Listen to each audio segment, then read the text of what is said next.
بسم الله الرحمن الرحيم والحمد لله رب العالمين والصلاة والسلام على النبي الكريم. السلام عليكم ورحمة الله وبركاته.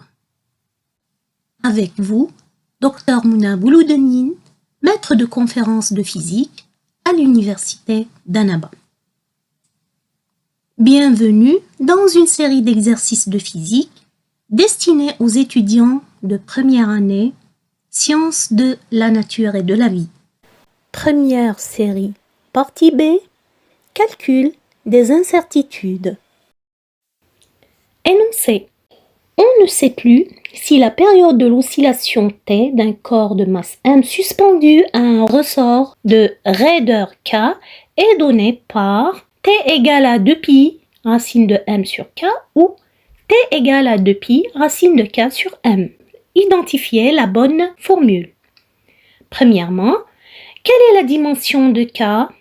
Les données du problème sont m égale à 210 plus ou moins 5 grammes et T égale à 1,1 plus ou moins 0,1 seconde. Deuxièmement, calculer K. Troisième question, calculer les incertitudes relatives et absolues sur K. Commençons par identifier la formule.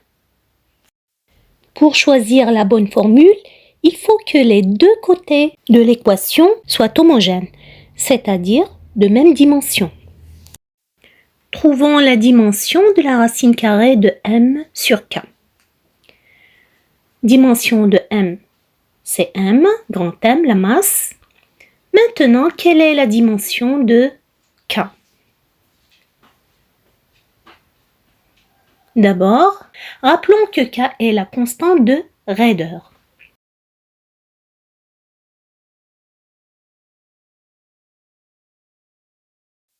La dimension de cette constante est obtenue à partir de la loi F égale à Kx. F étant la force,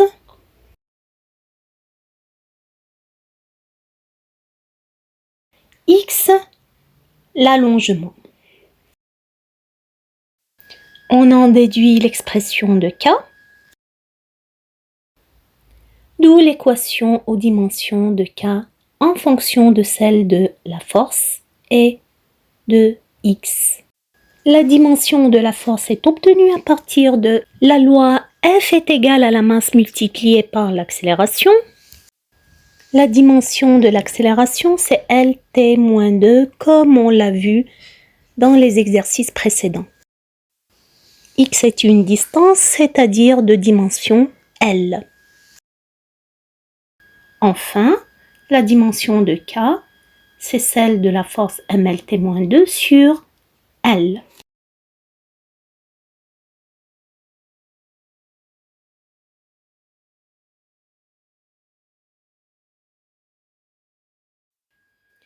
Et voici la dimension de K.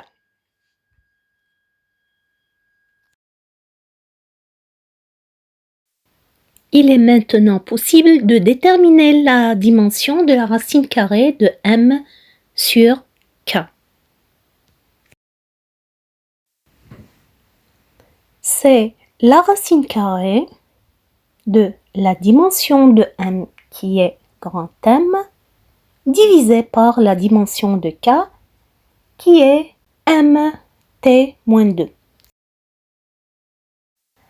1 sur t-2 devient t carré puissance 1/2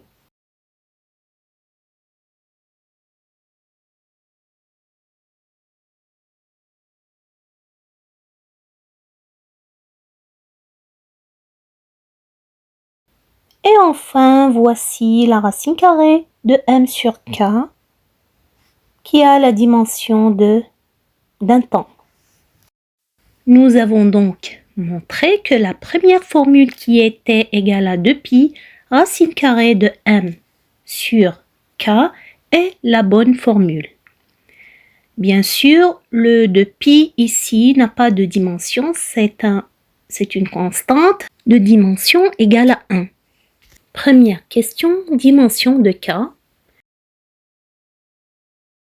Nous l'avons déjà déterminé dans la section précédente.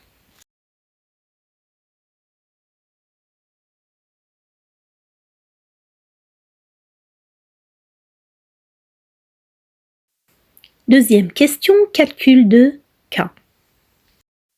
Bien sûr, nous allons utiliser la formule de la période d'oscillation T égale à 2T, T égale à 2pi, racine carrée de M sur K. Pour déduire l'expression de K, faisons une permutation entre le T carré et le K. Bien sûr, nous avons pris le carré de cette formule pour nous débarrasser de la racine carrée.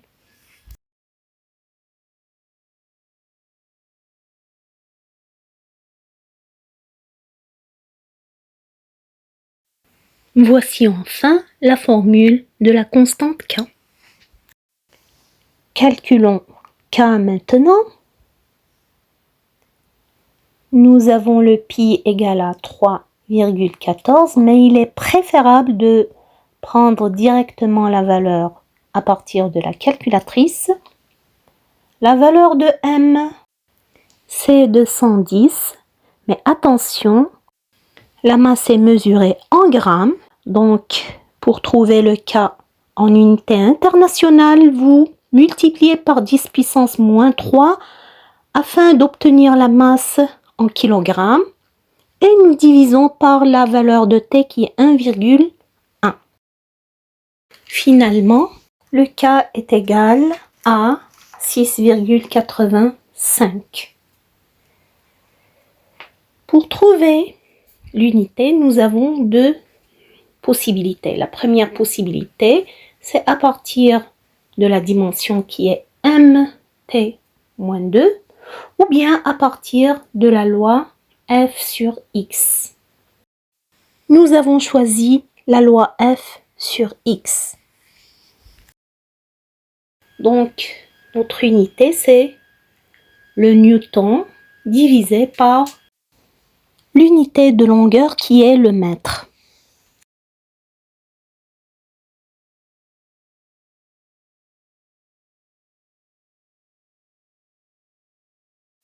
Troisième question, calcul des incertitudes. Rappelons l'expression de K. C'est une multiplication. Alors, est-ce qu'il est préférable de commencer par le calcul de l'incertitude absolue ou bien par l'incertitude relative? Bien sûr, nous allons commencer par l'incertitude relative, car nous avons ici des multiplications. On peut donc déduire l'incertitude relative à partir du logarithme népérien.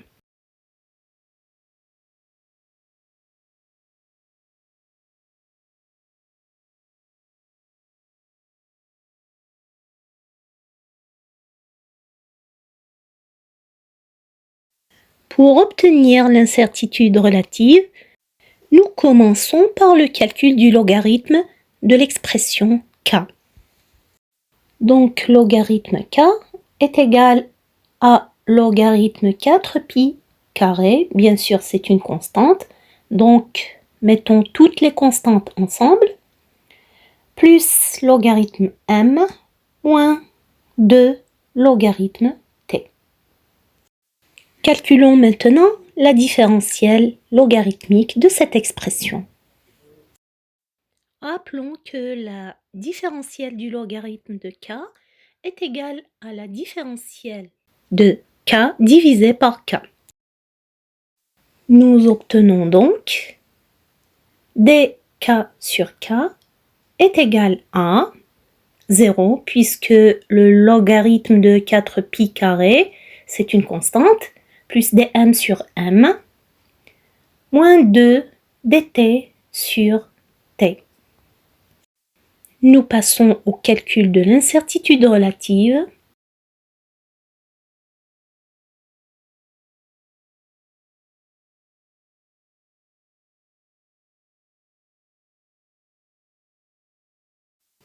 De dk sur k, nous passons à delta k sur k, qui est égal à delta m sur m. Nous avons moins 2, alors nous prenons la valeur absolue, c'est-à-dire plus 2 delta t sur t. Et voici l'incertitude relative. Maintenant, faisons le calcul.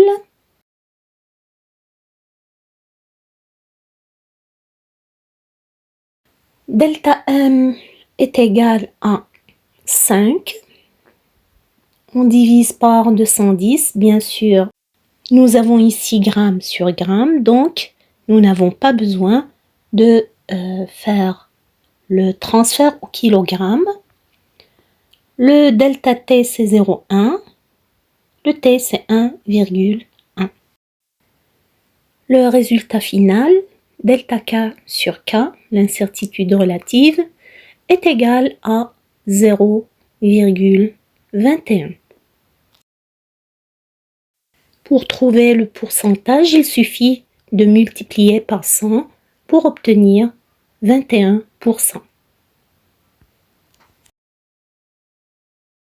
Nous passons maintenant à l'incertitude absolue qui sera déduite à partir de l'incertitude relative déjà calculée.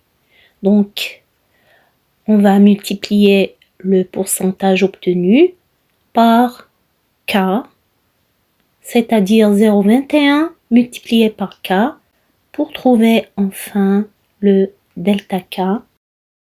L'unité de delta K est obtenue à partir de celle de K, puisque l'incertitude relative 0,21 n'a pas de dimension.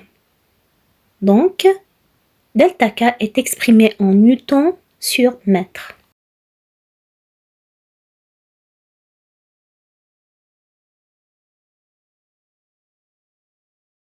Écrivons maintenant le résultat final de K, qui est égal à 6,85 plus ou moins 1,44 exprimé en newton sur mètre.